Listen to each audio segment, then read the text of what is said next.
times rather face Trump again in 2024, who is a losing machine for the Republican Party, than Ron DeSantis.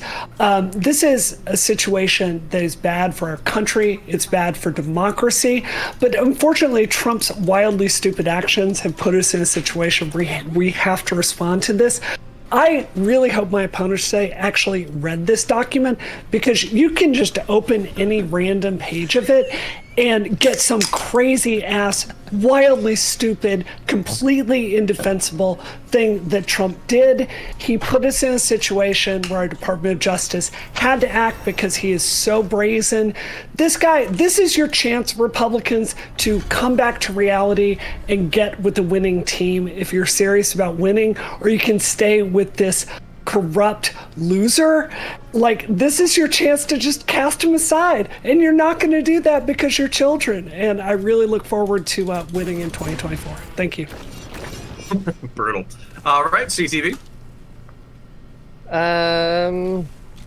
It's obviously politically motivated. The problem is that they don't understand people, and all they're really doing by, trying to drag Trump through an indictment is make sure that he's doing exactly what he did before, which is have media coverage. Hell, I got called out from left field for an invitation here to talk about Trump tonight, and I hadn't even bothered really keeping up with politics in the last, 9 months. So obviously this is working, right? So where do we go from here? Well, we watch it all unfold, because it really is just politically motivated.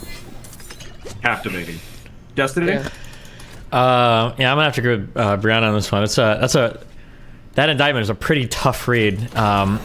Ordinarily, I can kind of understand how you can spin some things, you can twist some things, but basically the only possible defense you could ever have as a Republican at this point in time is that the DOJ, the investigatory bodies, are literally just making up everything in the indictment, and nothing is true, and they fabricated everything, and there are no recordings and no testimony or whatever.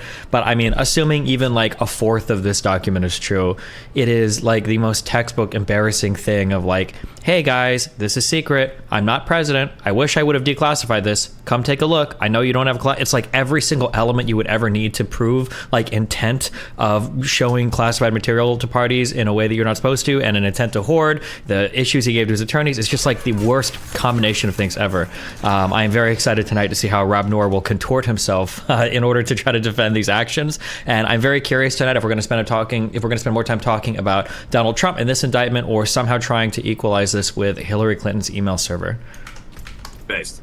So, and by based, I mean, let's throw mud at Democrats. So, speaking of Rob Noor, I'm going to ask Rob Noor to speak as well. And then I kind of have a question for the panel in general, if you want to do a show of hands. If the Turk is a little bit more tepid, I don't know his perspective. And it seems like we have a strong 3 versus 2, because CTV is kind of coming in a little bit, relaxed, and Turk might not be willing to bite down on every bullet. Would you mind if I brought in a more pro-Trump ringer? That way we could have some aggressive engagement, and it's not, a 4v2 or 4v1 on Rob. I think you would need 100 pro-Trump people to spin this in the correct way. So bring in whoever you want. Yeah. Well, that was clearly an overinflation of Destiny's ego, right? Thinking there needed to be more than one that could take him down, considering it's already happened. Okay. Well, got you there. Listen, if we'll get everybody's hot takes first, and then I'll see if we need somebody to balance that perspectives and maybe the temperature of the room. But Rob, please walk us through your perspective. Well, shit. That changes my strategy here, because I was going to be a total Trump bastard here, but then that would give you more incentive to maybe change your mind. So, it's clearly politically motivated, right? Now, here's been the game the whole time. Notice that they're ignoring the Durham report. Notice, he brought me up in his opening Destiny.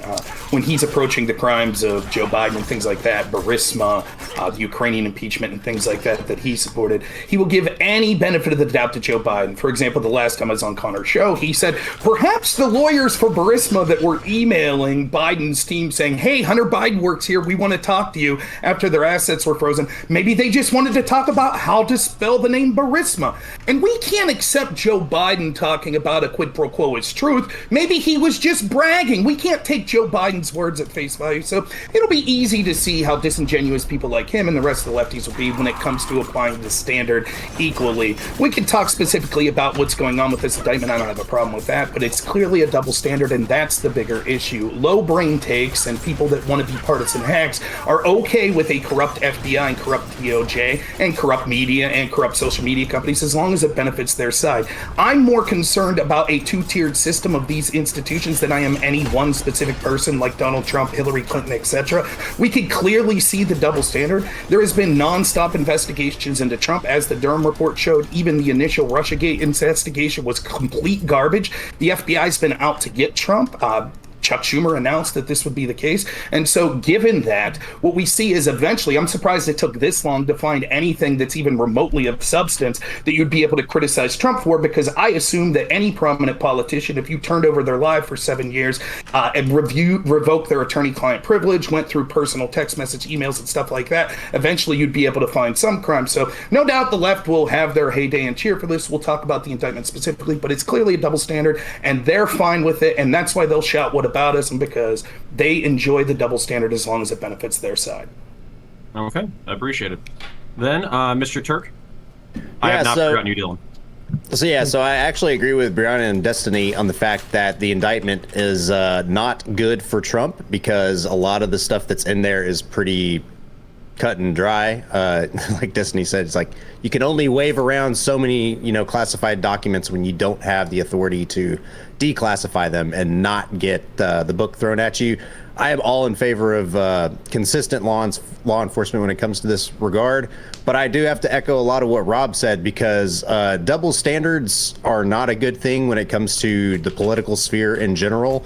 I think the only reason they're going to be able to get away with it this time is because they can rightfully prove that Trump in a court of law did the things he did, whereas with Hillary it was like some of the stuff was like connecting dots and stuff, so it wasn't as clear cut of a case, even if they said no sane prosecutor would be willing to take this to court. So I'm not as pro the double standard in this instance as Rob is, but I do observe that. But I'm really a lot more interested in the downstream effects, right? So what happens if we prosecute Trump? What happens if he does go to jail? What happens with the Republicans? What happens with the political landscape in general? I think that would be a really cool conversation. But I think they should throw the book at him, and he either gets acquitted or he goes to jail. So yeah. All right, and then Dylan, and then I will have one more rule I want to add before we get into it. I think most of what has already been said is basically my position by all the lefty lip cuck people. I mean, CTV's argument is very convincing. But one thing I will add is that Trump doesn't really speak from a position of ignorance on the campaign trail. He constantly railed against Hillary Clinton for the email scandal. Once he got into office, he said he wanted to, increase the penalties for the Presidential Records Act, which he did in office. He made it so it could come with bigger penalties. He championed this increase of penalties. Then once he leaves office, he immediately violates the law that he increased the penalty for. He doesn't really have a claim of ignorance there. That's all I want to add. Okay. Just to add on that really quick, it was really funny. I don't know if they needed it in the indictment, but including like the 4 or 5 statements that Trump made about how important classified information was a really funny touch. But Fair. All right, so we're going to get into it. We're going to open it up. I will have another gentleman. Actually, he's right here, so I'll let him introduce himself in a second. Phil KOE last night was very passionate on, being pro-Trump on the panel that I was on. He was having a little bit of technical issues, but I believe he stole somebody's microphone, so he should be able to, hear us. Uh-oh. Is up. There we go. There we go. Video's loading. Can you speak so we can hear you clearly? Can you hear me? Oh, and you sound beautiful, by the way. Beautiful. Okay, so I want to say... Can you hear me now? Yes, you sound great. Can you hear us? Beautiful, beautiful. Sinatra himself would be jealous. So thank you for having me this evening, Connor. God bless. Okay, and can you hear me okay? Shit. Hang on one moment. What? One moment. I couldn't hear you. Okay. I know what I did. What a boomer.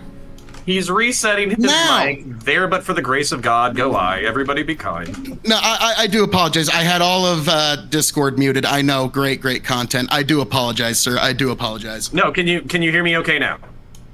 As clear as